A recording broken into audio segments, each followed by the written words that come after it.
ఈ పద్ధతి నుంచి ఇప్పుడు టోటల్గా మారిపోయింది. ఇదంటే చాలామందికి నచ్చదు నేను చెప్తున్నప్పుడు. వారధి అనేది పోయింది. ఈ వారధి ఏమైపోయింది, నాకెంత లాభం అన్నది వచ్చేసి అక్కడ మారిపోయింది టోటల్. ఇవాళ చాలామంది చెప్తారు, సార్ మీకు స్పెషలీ ఇక్కడికి వచ్చిన తర్వాత మీకు ఫస్ట్ వచ్చిన అడ్వాన్సెస్, దాని తర్వాత డబ్బులు వసూలు చేయడానికి మీరు బయటకు కెమెరా ముందు కన్నా బాగా నటించాలండి.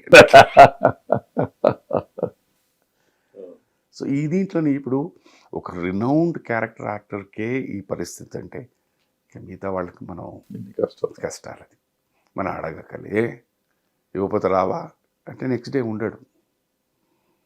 ఇంక్లూడింగ్ మీరు మా స్మాల్ టైమ్ ఆర్టిస్టులు అనే వీళ్ళందరినీ, దట్ ఈస్ ది ప్రాబ్లం అయిపోయిందండి. ఇప్పుడు పాత సామెతలో ఉంటే నువ్వు బతుకు, నీతో పాటు నలుగురు బతికించండి. ఇప్పుడు అది పోయింది, నలుగురు నేను బతికితే చాలు అనేది వచ్చేసేది. ఎంతకాలం? ఇప్పుడు ఇవన్నీ అంటే చెప్పుకోవడానికి, చదువుకోవడానికి చాలా బాగుంటాయి అనిపిస్తుంది. బట్ ఒక్కొక్కసారి ఆలోచిస్తే మనకు చాలా జ్ఞానం వస్తుంది. అలెగ్జాండర్ అంత సంపాదించి ఫైనల్గా పోయేటప్పుడు ఇలా పెట్టుకుంటూ వెళ్ళాడు. ఏంటి దాని తాత్పర్యం ఏంటంటే, నేను ఎంత సంపాదించి వెళ్ళేటప్పుడు ఏం తీసుకెళ్ళను అని.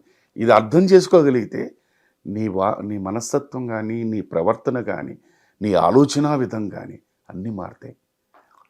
ఆ పిచ్చోడు అన్నారనుకోండి, అయిపోయింది ఇంకా. అందుకనే కృష్ణుడు బాణం ఏలుగు తగిలితే చచ్చిపోయాడని చెప్తారు. అంటే జనానికి చెప్పడం కోసమే అది రాసి ఉంటారు. ఎందుకంటే దేవుడు లాంటి వాడికి కూడా ఇది తప్పదు. కాబట్టి సో ప్రతిదానికి నేను గొప్పవాడిని అనుకోవటం కాదు, వెళ్ళేటప్పుడు ఏమి తీసుకెళ్తాం. ఆయన అన్ని మంత్రాలు మాయలు చేసిన. మీరు అన్నట్టు దీని మీదేను నార్మల్గా ఇది చూస్తుంటే శనేశ్వరుడు నార్మల్గా మనకి is a very wonderful person. Is a person who gives you thought process. But దానికంటే పరీక్షలు పెడతాడు. ఇప్పుడు ఇదంటే అమ్మా వచ్చేసిందండి అలాంటిది. అదే చెప్తున్నాడు, శ్రీకృష్ణుడు లాంటి వాడే మీరు చెప్పిన ఆయనే వెళ్ళి పొదలో దాక్కోవాల్సి వచ్చింది ఈయన దగ్గర నుంచి తప్పించుకోవడానికి. అది ఆలోచిస్తే ఇది కంపేర్ చేసుకుంటే ఎంత తాత్పర్యం ఉంది దాంట్లోని. అది తెలుసుకుంటే మీకు అసలు జీవితం కానీ, ఆలోచన విధం కానీ అన్నీ మారిపోతాయి. లేకపోతే ఇంకా మామూలేది. చెబుదాం అనేది వాళ్ళు కూడా చెప్పింది, అందుకని చేసింది. అందుకని ఇప్పుడైతే మీకు 90 తర్వాత ఇప్పుడే బాగుంది. ఇప్పుడు నెలకి 10 రోజులు 20 రోజులు బిజీగా ఉంటుంది. లక్కీగా నాకు ఇక్కడ సినిమా, అక్కడ టీవీ. బట్ ఇదివరకు టీవీ ఎలా ఉండేదంటే మన సినిమా షెడ్యూల్స్ లాగా ఉండేవి. 1 to 5 or 1 to 10 number of dates మీది. ఇప్పుడు ఏమైపోయిందంటే ఆ వారం తగినట్టు టీఆర్పీలు బట్టి కథ మారుస్తున్నారు. సో అదొక్కటి కొంచెం ఇబ్బంది అయిపోతుంది అన్నమాట. ఎందుకంటే నేను మధ్యలో చేసిన తర్వాత ఏంటి, ఫస్ట్ వీక్ దీని మీద ఒక 4-5 నెలలు మనకి వారం రోజులు బ్లాక్ చేస్తే అరపూట ఒక పూట వచ్చేది. ఇది సరే ఇంక రావు కదా అని మధ్యలో ఏవో సినిమాలు ఒప్పుకునేసరికి, సార్ ఈ షెడ్యూల్ అంతా మీ మీదే ఉందండి, మీరు ఇలా ఉంచేస్తే ఎలా సార్. నాకు దాని కష్టాలు తెలుసు. ఇంకా తర్వాత రియలైజ్ అయినమాట, అక్కడ కూడా కొంచెం అంటే సినిమాల మీద కాన్సన్ట్రేట్ చేస్తే అది తగ్గించాలి. అది 100%. లేదు మనకి వద్దు అది బాగానే ఉంది అంటే ఫుల్ ఫ్లెడ్జ్. సో ఏదో ఇప్పటిదాకా లక్కీగా అలా బ్యాలెన్స్ చేసుకుంటూ వస్తున్నారు. ఇప్పుడు కూడా ఎవరైనా అడుగుతూ ఉంటారు అన్నమాట సడన్గా, సార్ ఒక 3 days చిన్న గెస్ట్ క్యారెక్టర్ మీ అందరితో పని చేశాను ప్లీజ్ అని. అదే మోర్ దెన్ మనీ. ఇప్పుడున్న టైం, ఇప్పుడు వయసు కొంచెం పెరిగినాక మనకు వర్క్ ఉంటే బాగుంటుంది, హ్యాపీగా ఉంటాయి. ఇప్పుడు నలుగురిలో ఉండి మనకి టెలివిజన్లో నాకు బాగా నచ్చింది ఏంటంటే దే త్రో ఛాలెంజెస్. అక్కడ మనం ఎక్స్పెరిమెంట్ చేయడానికి నిజంగా తాపత్రయం ఉంటే నువ్వు చాలా చేయొచ్చు. బట్ సినిమాకి వచ్చేసరికి ఏమైపోతుందంటే అది మనకు ఆల్రెడీ ఒక ఫిక్స్డ్ ఇమేజ్ని బట్టి వెళ్తూ ఉంటుంది. సో ఈ ఎక్స్పెరిమెంటేషన్ అంతా అక్కడ చేయగలిగితే ఇది. But you have to be prepared. It is strenuous, no doubt about it. సినిమాలకు వచ్చేటప్పటికి ఇప్పుడు మేజర్గా ఏంటంటే ఇది ఫాదర్ క్యారెక్టర్స్ ఇవన్నీ బాగా తగ్గిపోయినాయి. అంటే వాటికి కథ తగ్గిపోయింది, వాటి మీద కథ ఇంపార్టెన్స్ లేవు. యూఆర్ దేర్ ఓన్లీ ఫిజికల్గా. ఊరికో క్యారెక్టర్ ఉండాలి కాబట్టి ఒక మనిషి ఉంటాడు, పేరు ఉన్నాడు లేనాడు. అన్ఫార్చునేట్ అది తేడా ఏంటి, ఇప్పటికి తేడా ఏం కనపడుతుంది. ఇప్పుడు సినిమాలు చేస్తున్నారు, కొత్త జనరేషన్లో కూడా చేస్తున్నారు కదా మీరు. నాకు పాజిటివ్ సైడ్ తీసుకుంటే వీళ్ళ confidence levels are extraordinary sir. భయపడట్లే వాళ్ళు. No problem sir, this is okay. అది కాదండి, ఇది రిజల్ట్ వచ్చిన తర్వాత వేరే. బట్ ఆ కాన్ఫిడెన్స్ లెవెల్స్ మెచ్చుకుంటుంటే నాకు అనిపిస్తుంది ఆ ఏజ్లో నేను ఇంత కాన్ఫిడెంట్గా లేనే. మీరు ఇప్పుడు పిల్లలతో వర్క్ చేస్తూ ఉంటాను, మనం రిహార్సల్స్ చేసేవాళ్ళం. సార్ మీరు రిహార్సల్స్ చేసేవారు ఎందుకంటే ఫిలిం సార్ అని.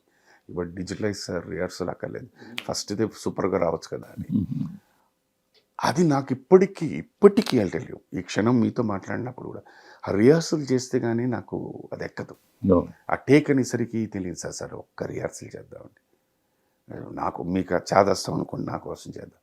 అది చేస్తే నాకు ఎందుకో అది ఒక ఫీలింగ్ అనమాట, ఒక గ్రిప్ వచ్చిన ఫీలింగ్. పిల్లలు no problem, take sir, come on sir, what sir, మీలాంటి వాళ్ళు కూడా రిహార్సల్ అనడం ఏంటి సార్ అంటాడు. అది ఇంకా బాధ్యత పెంచేస్తూ ఉంటుంది.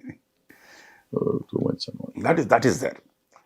బట్ ది అదర్ ఆస్పెక్ట్ ఏంటంటే పాత రోజులు అది చిన్న సీనా పెద్ద సీనా, కొత్త వాళ్ళతో పనిచేస్తున్నామా పాత వాళ్ళతో పనిచేస్తున్నామా, కానీ షార్ట్ డివిజన్ ఎంత కావాలి, ఎంతవరకు ఉంటుంది, సెల్యులాయిడ్ మీద ఏది వస్తుంది అని ఒక పట్టు ఉంది. ఇప్పుడు అది లేదు. బికాస్ ఆఫ్ డిజిటల్ మన ఇద్దరమే ఉన్నాం సీన్లో, మన ఇద్దరం మాట్లాడుకుంటున్నాం అంటే ఇలాగే 2 కెమెరాలు పెట్టి ఫుల్ సీన్ తీస్తారు, తర్వాత సజెషను, తర్వాత క్లోజు, తర్వాత ఇటు దీంట్లో ఎంత మాడతారు అనేది తెలియదు. ఒక సందర్భంలో ఇలాగే ఒక సీన్ నేను చేసేది, అలా నేను నడుచుకుంటూ వచ్చి నేను వెళ్ళొస్తాను, డైలాగ్ నేను వెళ్ళొస్తాను, దీన్ని రకరకాల యాంగిల్స్లో కట్టి డబ్బింగ్ చెప్పడానికి వెళ్తే అలా నేను వెళ్ళి వస్తాను అన్నట్టు కట్ చేశారు. సార్ ఇది నేను వెళ్ళి వస్తాను అంటేను అది తెలుగులా లేదండి, భాష రాని వాడు చెప్పినట్టు ఉంటుంది సార్. లేదండి మనం దానికి ఏం చేయాలి, ఇప్పుడు మళ్ళీ అగైన్ ఒక చిన్న ఏం యాడ్ చేసినా మీనింగ్ మారిపోతున్నారు. నేను జస్ట్ ఇన్ఫర్మేషన్ ఇస్తాను, నేను వెళ్ళొస్తాను అని అంటే ఆల్రెడీ వాడికి తెలుసు. నేను వెళ్ళొస్తానంటే తప్పు పని చేయడానికి వెళ్తున్నట్టు ఉంటుందండి, తప్పించుకోవడానికి వెళ్తుంది, ఎంత ఉందండి అని. ఇది వాళ్ళకి కన్విన్స్ చేయడానికి మన వల్ల కాదు. అది చెప్పేసేయండి సార్ ఇవన్నీ వద్దండి. సో అది వినడానికి వచ్చేసరికి ఏమైపోతుందంటే నేను చెప్పిన డబ్బింగే, నేను చెప్పిన డైలాగే అది ఇలా కొట్టినట్టుంటుంది. అది పొరపాటున హిట్ అయిపోయింది అనుకోండి అంతే, that is right, that is the thing. Ramarao garu చెప్పారండి ఇప్పుడు ఒకసారి, వాడిని సరి చేయొచ్చు కదా అంటే ప్రభాకర్ రెడ్డి గారు అడిగితే, ఎందుకయ్యా మళ్ళీ హిట్ అయితే లేనిపోయింది, వాడికి 10 సినిమాలు వచ్చి 10 మంది చంపుతాడు, ఇదే బెటర్ మనకి అట్లా మనకి ఎందుకు వచ్చిన. బట్ ఎంతైనా మనం వినడానికి ఒక రిథం ఉంటుంది కదా. అంటే ఏమైపోయింది, ఇప్పుడు భాష ఉన్న వాళ్ళు పని చేయటం మానేశారు, భాష తెలియని వాళ్ళు ఎక్కువ పని చేస్తారు. సో వాళ్ళు దే డోంట్ కేర్ అనమాట. ఎందుకంటే భాష ఒక రకంగా చచ్చిపోవటం కాదు, ఇరిగిపోయింది, ముక్కలు అయిపోయి హిందీ తెలుగు తమిళ మిక్స్ అయిపోయి.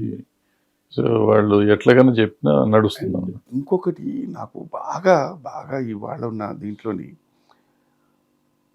సీన్లో ఉన్న ఏ ఆర్టిస్టు ఓపెన్ థ్రోట్తో మాట్లాడరు. ఎలా ఉన్నారు సార్, బాగున్నారు, ఇలా ఇదేంటి వాళ్ళకి మైక్ ఇచ్చేస్తున్నారు, ఇది క్యాచ్ చేస్తుంది, ఎలా ఉన్నారు సార్ బాగున్నారు అనేది అది క్యాచ్ చేస్తుంది. బట్ ఎదురుగున్న వ్యక్తికి మనకు వినిపించడు, ఏం చెప్పాడు ఎప్పుడు చెప్పాడు. హిట్ టీవీ యాప్, ఇందులో short news, live news, entertainment shows, movies, digital magazines తో పాటు మీ జిల్లా వార్తలను కూడా ఫ్రీగా చూడొచ్చు.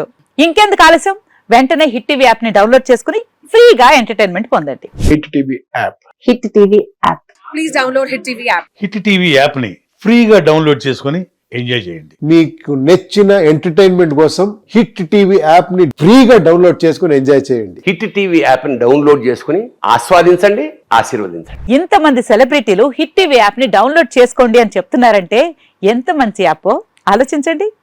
అమెరికా అమెరికాలో చదవాలనుకునే వాళ్ళకి విశ్వసనీయమైన పేరు మన శౌర్య కన్సల్టెన్సీ.